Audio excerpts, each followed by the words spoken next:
श्रीमद् भागवत का 10वें स्कंद का 33 अध्याय शुरू हो रहा है। भगवान श्री कृष्ण गोपियों की इच्छा पूरा करने के लिए उनके मन के अनुसार उनके साथ महारास करने का विचार करते हैं। सुखदेव जी कहते हैं कि गोपियाँ भगवान की इस प्रकार से प्रेम भरी सुमधुर वाणी को सुनकर के जो विरहजन्य ताप शेष था, जो उनको विरह का दुख था, जो तकलीफ थी, उससे भी मुक्त हो गई।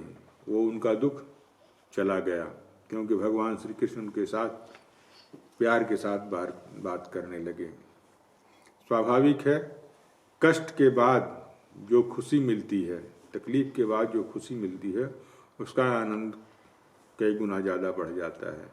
कोई भी वस्तु अगर बड़ी सरलता से मिल जाए तो उसकी कीमत नहीं होती है, और वही वस्तु जब परिश्रम के बाद, तकलीफ के बाद, कष्ट के बाद मिलती है तो उसकी कीमत हो जाती है और उसके बाद उसको प्रसन्नता भी मिलती है। तो अब चूंकि भगवान के साथ, भगवान गोपियों के साथ अब प्रेम से बात करने लगे, वो उनको मिल गए, उनकी इच्छा भी पूरी हो रही है, तो इसलिए गोपियों का हृदय आनंद से भर गया और उनकी प्रत्येक वाणी अत्यंत सुंदर लग रही है। सौंदर्य और माधुर्य की निधि प्राण प्यारे के अंग संग से सफल मनोरथ हो गई। भगवान श्री कृष्ण की प्रेयसी और सेविका गोपियां एक दूसरे के बाह डाल करके खड़ी थीं। उन स्त्री रत्नों के साथ यमुना जी के पुलीन पर, यमुना जी के किनारे पर भगवान ने अपनी रसमयी रास क्रीड़ा प्रारंभ किया। संपूर्ण योगों के स्वामी भगवान श्री कृष्ण दो दो गोपियों के बीच में प्रकट हो गए और उनके गले में अपना हाथ डाल दिया। इस प्रकार एक गोपी और एक कृष्ण, यही क्रम था।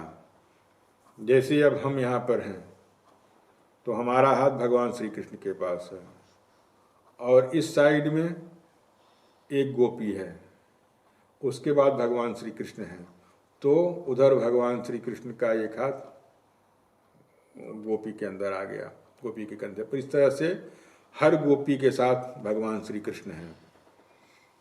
भगवान दो दो गोपियों के बीच में एक एक भगवान श्री कृष्ण हैं। इतने ही रूप बना लेते हैं भगवान अपने।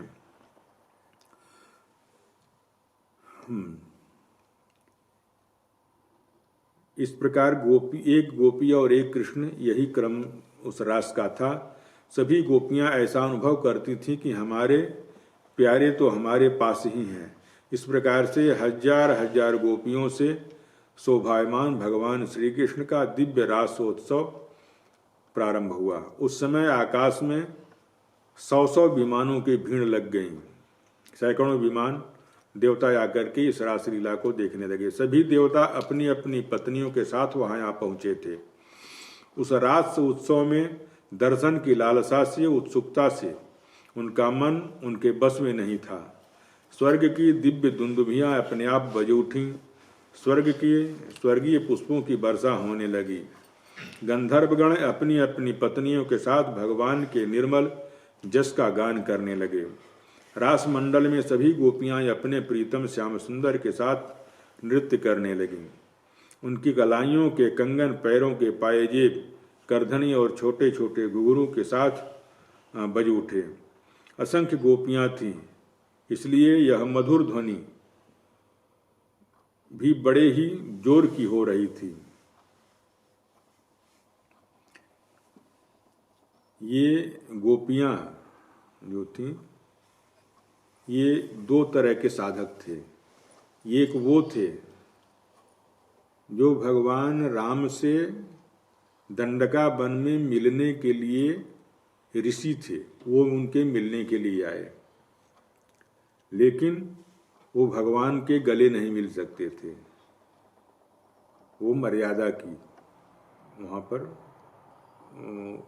बाधा थी, लेकिन उनके मन में ये अभिलाषा थी कि मैं भगवान के गले लगूं।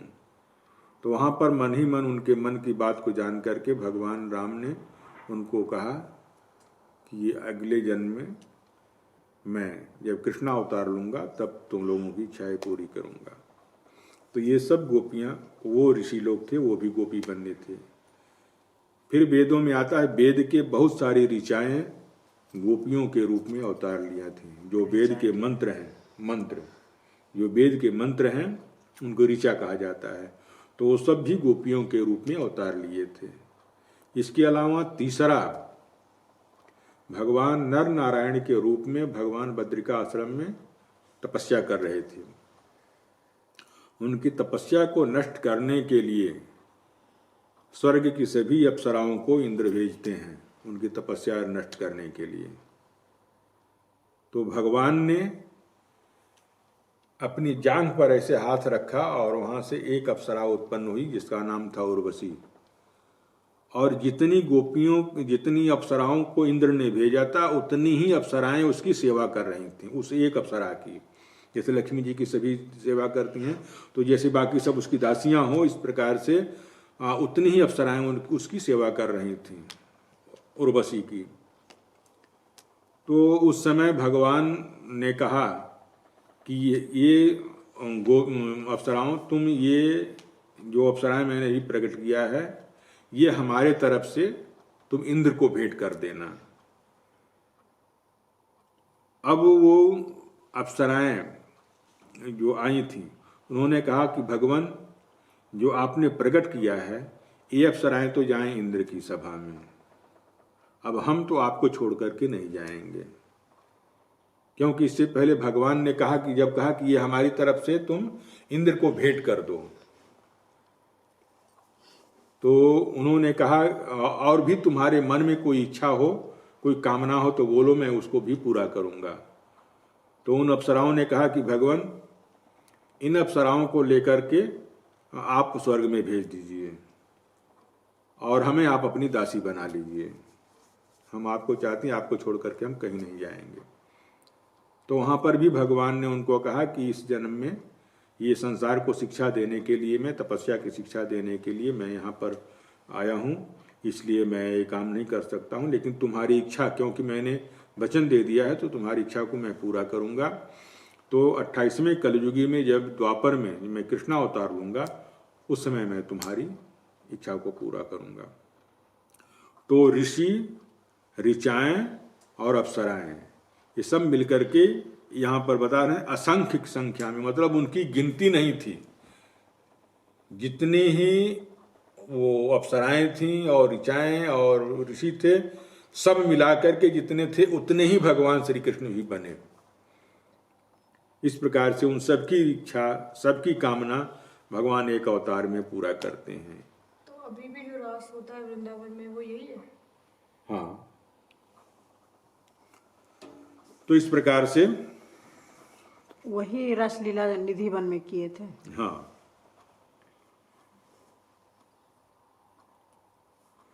सभी देवता वहां पर अपनी अपनी पत्नियों के साथ आ गए। उस रात्रोत्सव को दर्शन की लालसा, उत्सुकता से उनका मन उनके बस में नहीं रहा। स्वाभाविक है, जब कहीं भगवान रास कर रहे हो, कोई खेल कर रहे हो, कोई क्रीड़ा कर रहे हो, तो देखने की इच्छा किसकी नहीं होगी? स्वाभाविक सबकी देखने की इच्छा होगी। और दिव्य, क्योंकि ऐसा केवल एक ही बार हुआ है और एक ही केवल, और उसके अलावा तो ऐसा कोई किसी ने किया भी नहीं, किसी देवी देवता ने भी नहीं किया है भगवान के अलावा। स्वर्ग की दुंदुभियां अपने आप बज उठी, स्वर्गीय पुष्पों की वर्षा होने लगी। गंधर्वगण अपनी अपनी पत्नियों के साथ निर्मल भगवान के जस को गाने लगे। रासमंडल में सभी गोपियां अपने प्रीतम श्याम सुंदर के साथ नृत्य करने लगी। उनकी कलाइयों के कंगन, पैरों के पायजेब, करधनी, छोटे छोटे घुंघरू और सब एक साथ बज उठे। असंख्य गोपियां थीं, इसलिए यह मधुर ध्वनि बड़ी ही जोर की हो रही थी। यमुना जी की रमण रेती पर ब्रज सुंदरियों के बीच में भगवान श्री कृष्ण की बड़ी अनोखी शोभा हो रही थी। ऐसा जान पड़ता था मानो अनगिनत पीली पीली दमकती हुई सोने की मड़ियों के बीच में ज्योतिर्मयी नीलमणि चमक रही हो। सोने के बीच में जैसे अंगूठी होती है ना, वो सोने की होती है, उसके ऊपर नीलम जड़ दिया गया हो। तो इस प्रकार से सोने की, जैसे क्योंकि वो सब गोरी थी, तो गोरी के बीच में एक काला नीला हो गया, तो अब वो उसकी अलग जैसे शोभा बन गई ना, हर गोरे के बीच में काला, गोरे के बीच में काला, गोरे तो एक जैसे वो डंडा को सजाते थे हम लोग, गुड़िया जब पीटने जाते थे तो हरा पीला नीला वो रंग लगाते थे, तो उसी तरह से वो भगवान भी उसमें शोभा देने लगे। तो उसके बाद नृत्य के समय गोपियां तरह तरह से ठुमुक ठुमुक करके अपने पांव कभी आगे कभी बढ़ाती और कभी पीछे हटा लेती, कभी गति के अनुसार धीरे धीरे पांव रखती तो कभी बड़े वेग से, कभी चाक की तरह घूम जाती, कभी अपने हाथ उठा करके भाव बताती तो कभी अनेक प्रकार से उन्हें चमकाती, कभी बड़े कलहपूर्ण ढंग से मुस्कुराती तो कभी भवें मटकाती। नाचते नाचते उनकी पतली कमर ऐसी लचक जाती थी मानो टूट गई हो। झुकने बैठने उठने और लचकने से की फुर्ती से उनके स्तन हिल रहे थे तथा वस्त्र उड़े जा रहे थे। कानों के कुंडल हिल हिल करके कपोलों पर गालों पर आ जाते थे। नाचने से उनके परिश्रम, उनके मुख पर और पसीने की बूंदें भी झलकने लगी। कहा जाता है कि भगवान शंकर जी भी गोपी बन करके आ गए थे, लेकिन उनकी साड़ी जब खसक गई तो सबने पहचान लिया कि ये बाबा जी हैं। केसों की चोटियां कुछ ढीली पड़ गई थीं, नीवी की गांठ खुल जा रही थी। इस प्रकार नटवर नंदलाल की परम प्रेयसी गोपियां उनके साथ गा गा करके नाच रही थीं।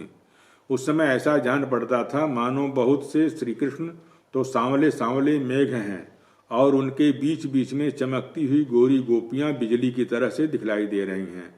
उनकी शोभा अत्यंत सुंदर थी, उसकी सुंदरता की कोई सीमा नहीं थी, न ही उसका कोई उदाहरण था। गोपियों का जीवन भगवान की रति है, प्रेम है, और भगवान श्री कृष्ण से सट करके नाचते नाचते उनके स्वर से मधुर गान निकल रही थी, सुंदर गाने गा रही थी। भगवान श्री कृष्ण का स्पर्श पा पा करके और भी आनंद से मग्न हो रही थीं। उनके राग रागनियों से पूर्ण गान से यह सारा जगत अब भी गूंज रहा है। कोई गोपी भगवान के साथ उनके स्वर में स्वर मिला करके गा रही थी। वह श्री कृष्ण के स्वर की अपेक्षा और भी ऊंचे स्वर से राग आलापने लगी। उसके विलक्षण और उत्तम स्वर को सुनकर के वे बहुत प्रसन्न हुए और वाह वाह करके उनकी प्रशंसा करने लगे। उसी राग को एक दूसरी सखी ने ध्रुव पद में गाया, उसका भी भगवान ने बहुत सम्मान किया। एक गोपी नृत्य करते करते थक गई, उसकी कलाइयों से कंगन और चोटियों से बेला के फूल खिसकने लगे और तब उसने अपने बगल में ही खड़ी मुरली मनोहर श्याम सुंदर के कंधे को अपनी बाह से कस करके पकड़ लिया। भगवान श्री कृष्ण ने अपना एक हाथ दूसरी गोपी के कंधे पर रख रखा था। वह स्वभाव से तो कमल के समान सुंदर सुगंध युक्त था ही, परस्पर बड़ा सुगंधित चंदन का लेप उस पर लगा हुआ था। उसकी सुगंध से वह गोपी पुलकित हो गई, उसका रोम रोम खिल उठा। उसने झट से उसे चूम लिया। एक गोपी नृत्य कर रही थी, नाचने के कारण उसके कुंडल हिल रहे थे। उनकी छटा से उनके कपोल, उनके गाल और भी चमक रहे थे। उसने अपने गालों को भगवान श्री कृष्ण के गाल से सटा दिया और भगवान ने उसके मुख में अपना मुख चबाया हुआ पान डाल दिया। कोई गोपी अपने पैरों के नुपुर और करधनी के घुंघरुओं को झनकारती हुई नाच और गा रही थी। जब वह बहुत थक गई तब उसने अपने बगल में ही खड़े श्याम सुंदर के शीतल कर कमल पर अपने दोनों स्तनों पर रख लिया। सुखदेव जी कहते हैं कि गोपियों का सौभाग्य लक्ष्मी जी से भी बढ़कर के है। लक्ष्मी जी के परम प्रियतम एकांत बल्लभ भगवान श्री कृष्ण को अपने परम प्रियतम के रूप में पाकर के गोपियां गान करती हुई उनके साथ विहार करने लगी। भगवान श्री कृष्ण ने उनके गलों को अपने भुजाओं में के पास में बांध रखा था और उस गोपियों की बड़ी अपूर्व शोभा हो रही थी। उनके कानों में कमल के कुंडल शोभायमान थे। गुराली अलकें कपोलों पर लटक रही थी। पसीने की बूंदें झलकने से उनकी मुख की छटा और निराली हो गई थी। अब स्वाभाविक है कि अब गोपियों जैसा सौभाग्य लक्ष्मी जी का तो नहीं होगा।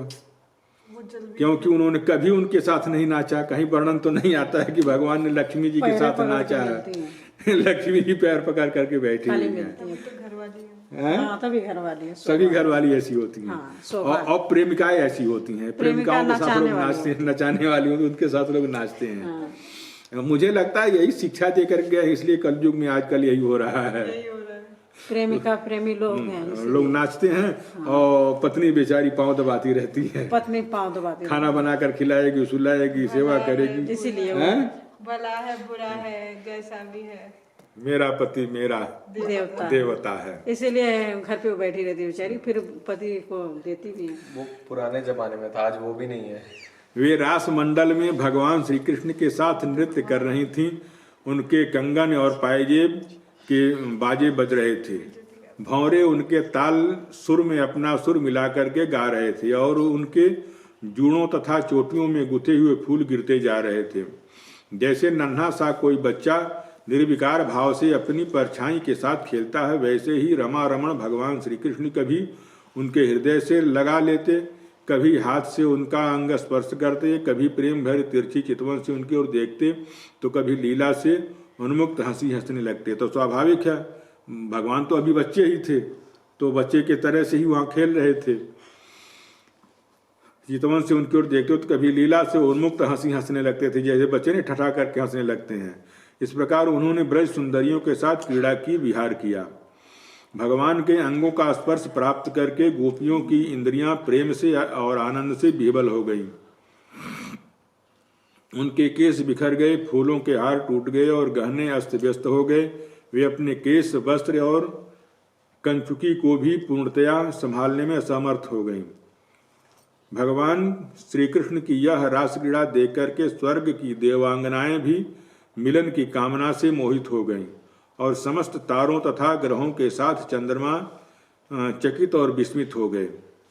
परीक्षित, यद्यपि भगवान आत्माराम हैं, उन्हें अपने अतिरिक्त और किसी की भी आवश्यकता नहीं है, फिर भी उन्होंने जितनी गोपियां थीं उतने ही रूप धारण किए और खेल खेल में उनके साथ इस प्रकार से विहार किया। जब बहुत देर तक गान और नृत्य आदि के विहार करने के कारण गोपियां थक गईं, तब करुणामय भगवान श्री कृष्ण बड़े प्रेम से स्वयं अपने सुखद कर कमलों के द्वारा उनके मुंह पोंछे। भगवान के कर कमल और नख के स्पर्श से गोपियों को बहुत आनंद हुआ।